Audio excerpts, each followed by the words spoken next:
Well, hello, sweet parents and loyal listeners. I'm C. Eshelman, your host, and welcome back to Unmuted Love, the podcast where we unpack the behaviors that make you go, what the heck? And decode them with empathy, honesty, and a whole lot of real talk. Today, we're going to get down and dirty on a topic that no one wants to talk about. Here it goes. When reality gets bent. Understanding gaslighting in kids from difficult beginnings. That's my title. Thought it was a good title, When Reality Gets Bent, because that's what it feels like. Our kids are bending reality so much of the time that we start to question ourselves, right? So if you have ever heard your child say, I didn't do it, you're making that up. You always yell at me. Or the classic, I didn't do it. I didn't do anything, even when you know they did.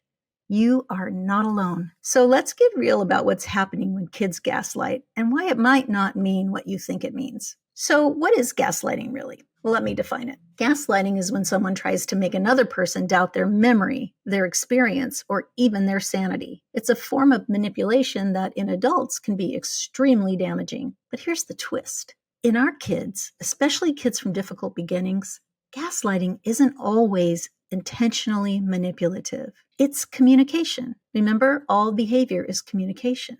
It's a defense. And sometimes it's a lifeline for our kids. Think of it like this. If lying is a life jacket, gaslighting is the full wetsuit. It keeps them dry even when things feel like they're sinking deep into the depths of the ocean. Why? Well, because children from traumatic or unstable homes in the beginning of their lives often have to rewrite reality just to survive it. They learned early that truth could be unsafe, that admitting fault could mean punishment or worse, abandonment. So gaslighting becomes a shield, a way to say, please don't leave me, I'm scared. But it comes out as, you're wrong, I didn't do it. No, I didn't. Nope, not me. Now, some of you know that you have children who you picked up in the hospital. And so you're like, no, my kid did not have that kind of exposure anywhere. My child just does that to manipulate. Well, let me just say this, that even if your child does not have explicit memory to call upon, they have feelings inside themselves from that deep, complex trauma that says, it's not always safe to tell the truth. I should always be on the lookout for being in trouble. Because trouble means I might get abandoned. I might get harmed. Bad things happen sometimes if I tell the truth because I don't always do things right.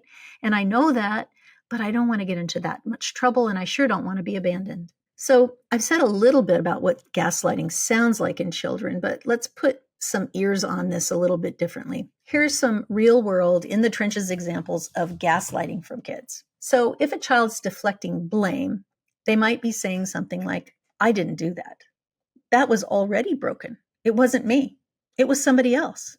It was my brother. It was my sister. I think it was dad. Or if a child is rewriting your words, it might sound like this. But you said I could. You told me to do it. When, of course, you know you did not. Or a child might be rewriting their actions. I never said that. Nope, you're lying. You always blame me for everything. I didn't do it. And then there's emotional distortion. You're yelling at me when, of course, you're just speaking calmly. You hate me after a consequence is given. Or, do you still love me? I think you aren't going to love me when they think that they might be in trouble or when you tell them that they can no longer be on the screen time. And that is a form of emotional attempt to keep you engaged. Now, these sound manipulative on the surface for sure, but you have to go underneath to really understand it. What you're often hearing is something else. Okay, you're not hearing these words, but this is maybe what they would be saying if they felt safe enough to say it. I'm scared to be wrong. If I'm bad, you'll stop loving me. Being caught feels like being unsafe. If I accept blame, I'm going to feel shame, and shame is too big for me. It's overwhelming, and I can't stand it. I feel like I'm going to die. That's what might be underneath some of that gaslighting you hear. So why does it happen? Well, let's take a little breath here. Just sort of get regulated, because if you've been gaslit by your children often, you are not a happy camper with this. A lot of times when parents hear gaslighting, I didn't do it. You said I could. I never heard you say that, right? These are all ways to get out of trouble or to escape responsibility because of the consequences that I just said. But when you're a parent, you can kind of see red when this happens, especially if it happens often. And you feel like, what are you doing, kid? I just saw you do it. What the heck? So because this is sounding familiar, your heart might be pounding a little bit. Gaslighting from your child hurts. It's confusing. It can make you question your own reality and your own parenting. I was aware that I started to really question my memory. I thought I was having early onset Alzheimer's because my kid told me so frequently that I never said that. I'm like, did I never say that?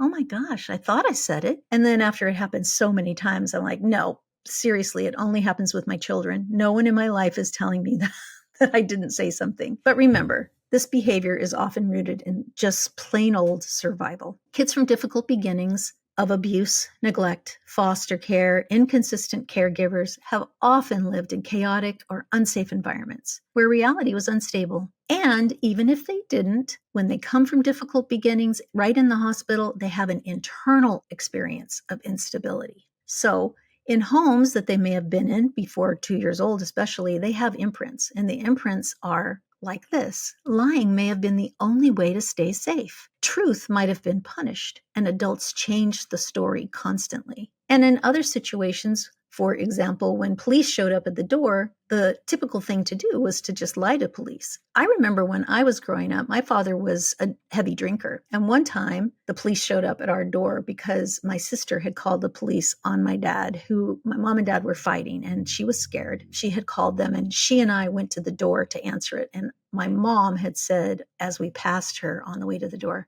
"Tell them you lied. Tell them nothing's going on. Tell them everything's fine." And we did. We opened the door and we lied straight out to the police. And they said, "Okay, well, is your mom home?" And I said, "Yeah, my mom and dad are in bed already." And then off they went. Now, that was not true. My mom and dad were not in bed yet, and they went right back to fighting when it was over. That was not a safe thing to do. And yet my mom told me to do it. And I felt like, okay, well, that's how you get out of trouble, right?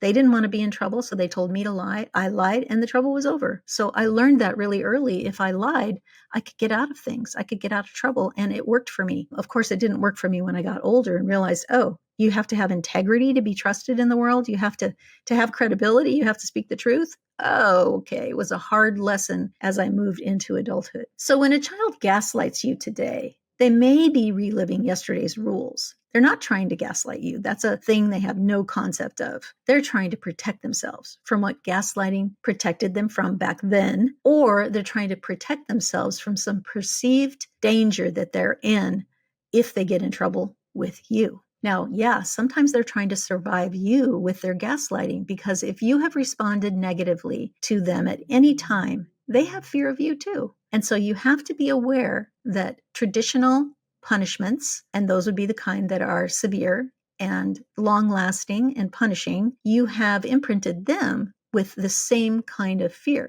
And so maybe it did not rise to the level of abuse, but consistent big trouble for small things causes kids to move into protect mode. And so then gaslighting comes on, even when they were brought home straight from the hospital. So, okay, what do you do? Here it is. How do you respond to it? I know that I felt like I was pulling my hair out, partly because it works. It did make me question my sanity and then my own brain process. I'm like, oh my gosh, I'm getting old faster than I thought I was. So here's how to respond effectively, if you can. And that means you have to rehearse a little bit, because in the moment of being gaslit, everybody gets a little bit dysregulated. So you have to have a calm your down regulation process first. Calm yourself down regulation process first, so that you actually have handy things to say. What do you do when your kid says something that makes your brain twitch, right? First, the don'ts. Don't say this.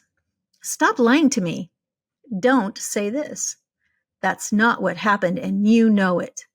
And please don't say this. You're gaslighting me. You'll only escalate their shame. And shame doesn't lead to growth. It leads to more hiding.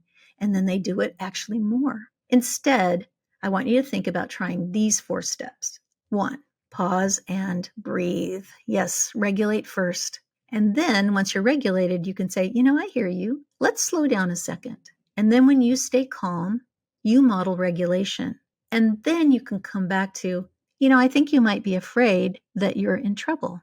So that's what reflecting their fear means. Reflect their fear and not just their words. So slowing down and regulating gives you an opportunity to say, it sounds like you're worried you'll get in trouble. Are you scared I'm mad at you? That feels really hard to talk about, huh?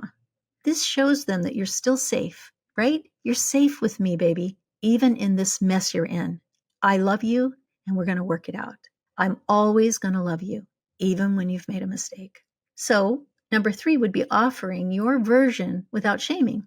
You could say, well, honey, I remember it differently. Can I tell you what I saw? You might not realize you said it, but here's what I heard. Now, when you say something like that, you're building a bridge between your reality and theirs, not blowing theirs up. Number 4 would be connect before you correct. Now, these are old, tried and true wisdom from a long time ago when we were just learning about therapeutic parenting. And connect before you correct is an age-old phrase that we use and we try to do every turn. I already said this, but I'm going to say it again. You would say, I love you. We can handle hard truths together. I'm not here to catch you. I'm here to help you grow. You don't have to protect yourself from me, because when kids feel safe, they can own their truth. So gaslighting, lying, things like that need always to be met with regulation. Regulation, pause and breathe. Reflect their fear to them, not just their words. Offer your version without shaming them. And finally, connect before you correct with the I love yous. And you don't have to fear me. You're not going to get in big trouble here. So I have a lot of empathy for you, dear parent. So we can be real for a second. You didn't sign up for this crap at all. You didn't sign up for it. You didn't sign up to feel like a hostage negotiator every turn, right? Gaslighting, especially from your child, can feel like betrayal. Like, I can't believe that every time I talk to him about anything, he tries to tell me I'm crazy. It can feel so personal. It can make you second guess everything. And you know what? You're allowed to feel that. You're allowed to grieve the fact that connection with your child doesn't always come easily. But let me tell you this. You're not crazy. I wasn't crazy. You're not failing. I wasn't failing. You're doing brave, beautiful, boundary-holding work. Yes, you are.